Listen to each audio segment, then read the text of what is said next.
Hari Om. Start with the prayer. Om Sahana Bhavatu Sahanau Bhunaktu Sahaviryam Karavavahai Tejasvinavadhitamastu Mavid Vishavahai. Om Shanti Shanti Shanti. Shri Guru Stotram. Chinmayam Vyapiyat Sarvam Trailokyam Sacharacharam Tatpadam Darsitam Yena Tasmai Sri Gurave Namaha. Sri Gurubhyo Namaha. Hari Om. In the last talk we introduced what is Jiva or who is Jiva. So all-pervading consciousness is all-pervading. So everywhere nothing but consciousness alone which exists. Therefore consciousness as existence which are same, and being infinite, it is Ananda Swarupam. So what is there everywhere is nothing but Satchidananda Swarupam. Now it reflects whenever there is a subtle body. So the reflection is due to the presence of the subtle body. Since consciousness is always present, ever present, eternally present, so whenever, wherever there is a subtle body consists of, as we said, the mind, intellect, and all the five Jnanendriyas and pranas and so on, all including in the subtle body, and it reflects because it has capacity to reflect. Just as mirror reflects the light. In the same way, the mind reflects the consciousness, and in the process it also becomes conscious because the light is reflected is light of consciousness, not the normal light. So it becomes an active, and that we call it as a life, because that subtle body subsequently that light gets reflected through the body, and the body becomes again conscious entity in the sense of that it can perform activities as physiological functions and so on. That I am a perceiver, feeler, thinker, all this is possible because of that consciousness. Now you can see the glory of life and the glory of that nature of the consciousness itself. Very mere presence of it makes the whole matter, which is nothing but inert, into so dynamic and so active, and we forget that it is due to that consciousness. So this reflection theory is how the individual jiva become active as individual life forms. Now this is called Bimba Pratibimba Vada. And another Vada we said is Ghatakasha and Mahakasha. Akasha is infinite and it is all-pervading. So if I make a pot, once I make a pot, there is a space in the pot. So the pot space is identified as the pot space, different from the other space, other pot space. So this pot has only small space, the other pot has a lot more space. I can accommodate a lot more water in the other pot than in this pot. So we are identifying the space with the upadi. Upadi is the pot enclosure, and with that we are identifying this is a pot space is different from the total space. So one space is different from the other, and it says this pot space has to realize, I want to realize that Brahman, which is the total space. What do I have to do? Should I break the pot? When I don't need to break the pot. Even being in the pot, I can recognize I am the total space that is pervading everywhere, including in the pot, and therefore it's only due to the upadi, that which is limiting the as an adjunct, is the space is being limited, as though, even though space cannot be limited.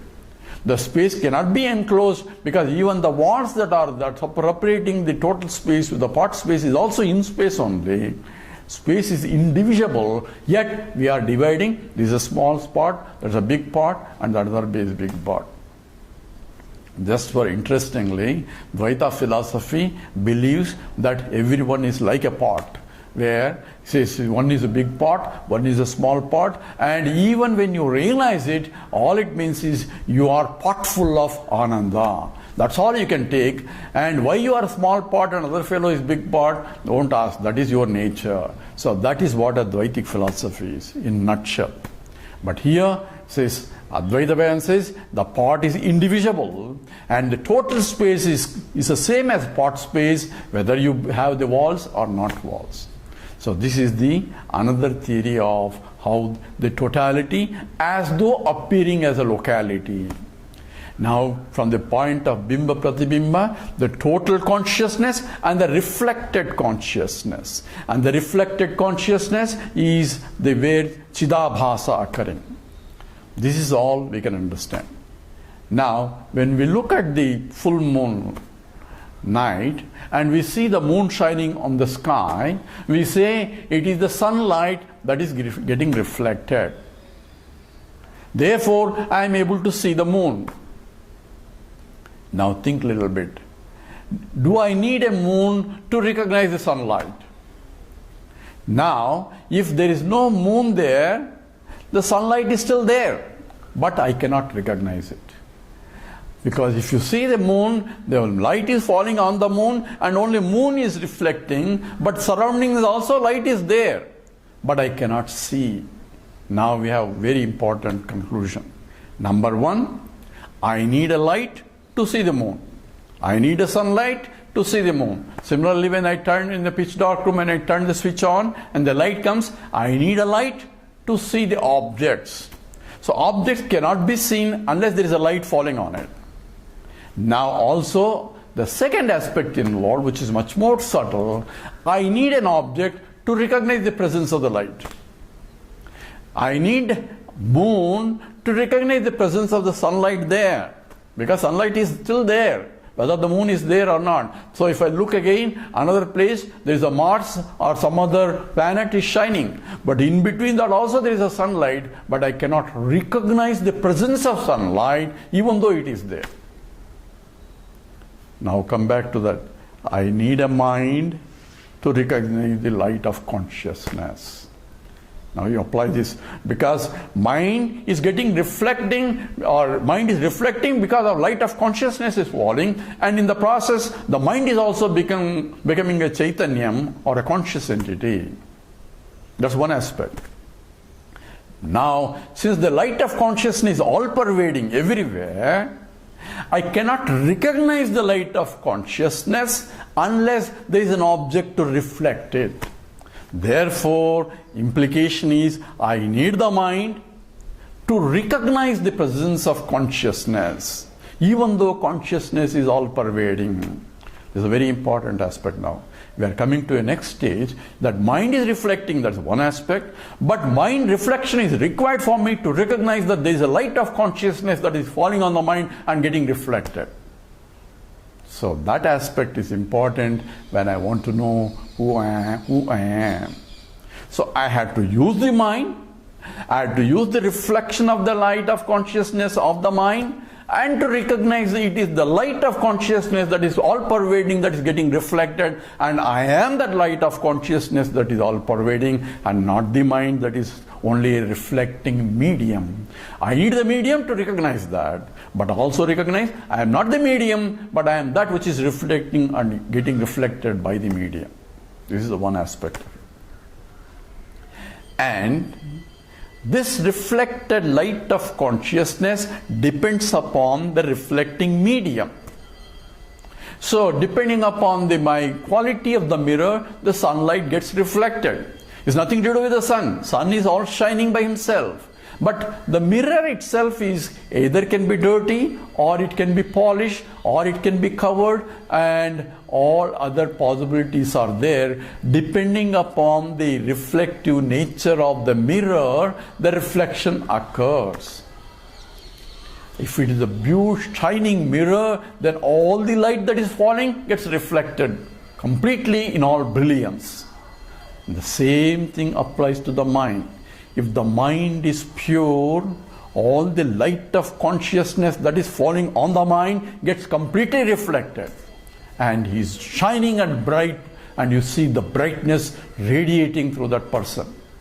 Whereas if the mind is dull, it is unpolished and covered by a lot of impurities, and the impurities of the mind are called agitations, And those agitations, even though the pure light of consciousness is falling, it is getting agitated and reflected. No light gets reflected back from that mind. So therefore, the purity of the mind, Chitta Suddhi, is required to see myself in all my glory as I am the pure light of consciousness that is beaming through the mind. And that's why Vedanta insists of purity of the mind. And this is what is called Chitta Suddhi. Now we go to the next step. This light of consciousness falling on the mind is getting further reflected into something else. Now let's say when I perceive an object, now we are looking at a perception now. When I see a chair there, what really happens? When I see a chair there, the reflected light, outside light, falling on the chair and getting reflected into my mind through the retina, forming an image, and that which will be transmitted to the optical nervous system through my brain, and through my brain it forms a thought. Now remember, this is all at the gross level. So-called the electrical pulse and the electrical signals, all that is in the gross level only. And that has to be translated, this input electrical signal has to be translated into a subtle, and that is called a thought. So there has to be a program. Just like a software and hardware, when I make a program is only a plus minus signs, binary mode, and I can transfer, it's only electrical signal, but electrical signal has to be translated into, through a code, called in the computer language, a program language is there that converts this electrical signal into a software. Lord has already provided the software. And he has essentially, the signals that are coming is only at the level of gross level, is only electrical signal at the brain level. It's converted into a software which is essentially in the mind, a thought process. So we all think. What exactly is thinking? What exactly is a thought? We don't question, but that's exactly what involves. When I see an object out there, I have a thought of a chair in my mind when I see a chair there. And that is software. Now, since computer language is available, we know what is a hardware and we know what is a software. Software is different from a hardware. Programming code, we cannot break that code. Science is trying to understand what it is. All they can come up with is essentially neurons and this or that, or particularly waves of alpha waves or beta waves that they can measure. But this is not a measurable thing. This is a subtle thing. Therefore, there is a subtle material as a thought process. It's called vritti. In this one, it's called a thought. Now, let's see the sequence.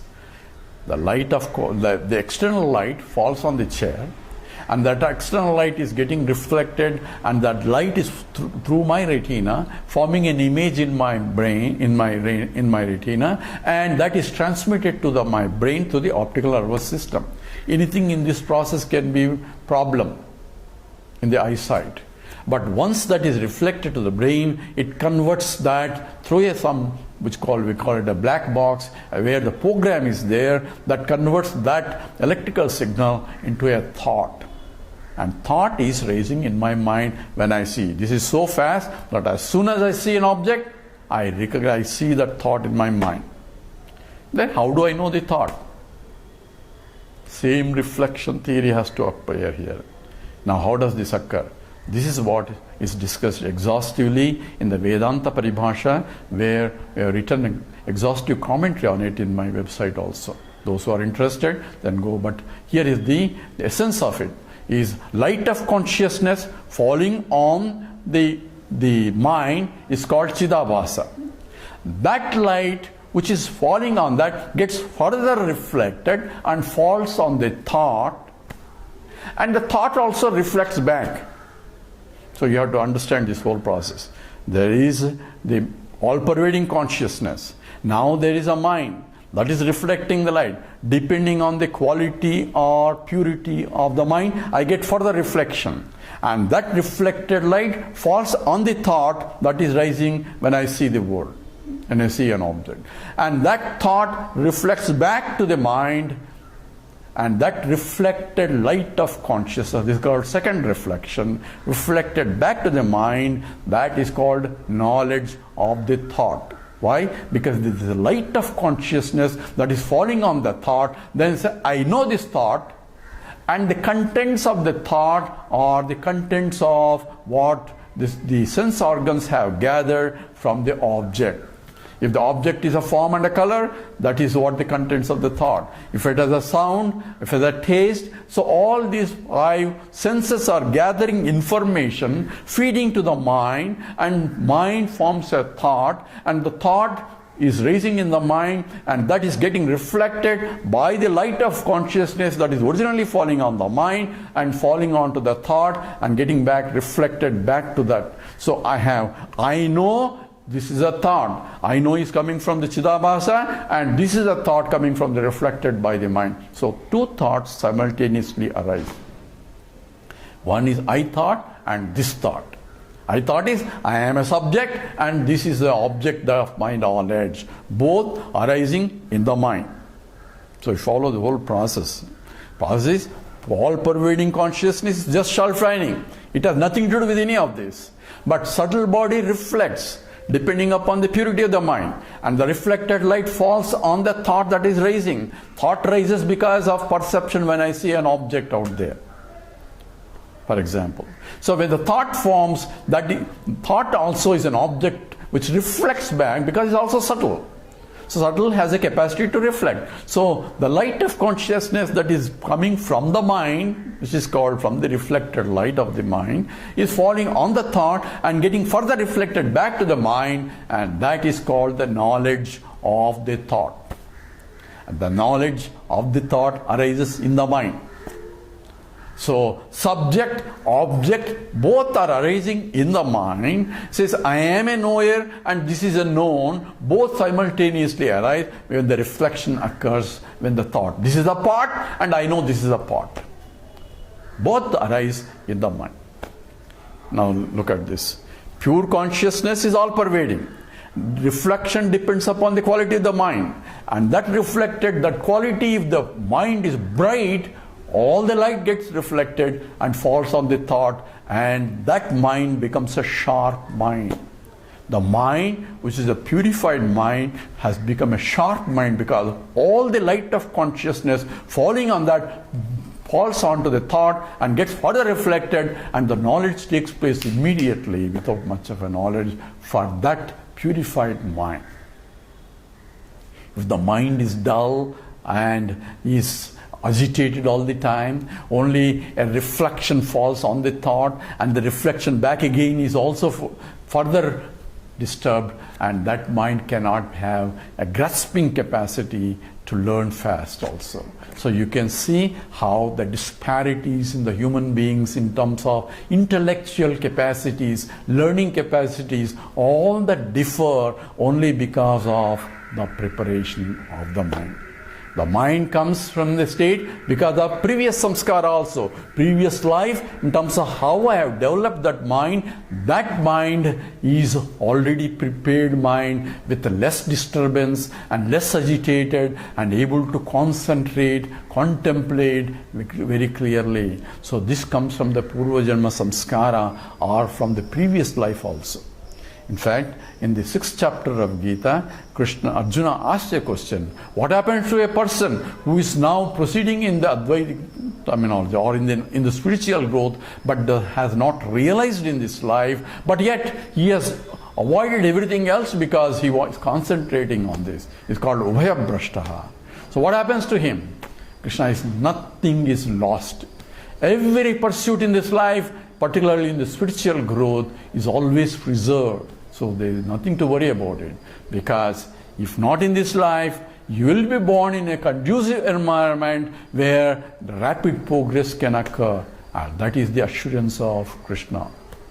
Therefore, in this spiritual growth, the preparation of the mind is important. Even if I don't reach the highest state of realization, this preparation of mind will help me that I don't have to start from the scratch, and I can start from where I left and take off from that. So this whole process has to be understood clearly. Pure consciousness, which is all pervading, reflected by the mind, and further reflection by the thought, and the knowledge of how the thought occurs, all that has to be understood, and this is happening at the subtle state. Science cannot understand it or cannot explain it, because science, only the tools available for science are all gross tools which are not subtle enough to detect all this. That's why Vedanta becomes a pramana to understand this. This will stop here. Om Purnamada Purnamidam Purnat Purnamudachyate Purnasya Purnamadaya Purnameva Vasishyate. Om Shanti Shanti Shanti. Hari Om. Sri Gurubhyo Namaha. Hari Om.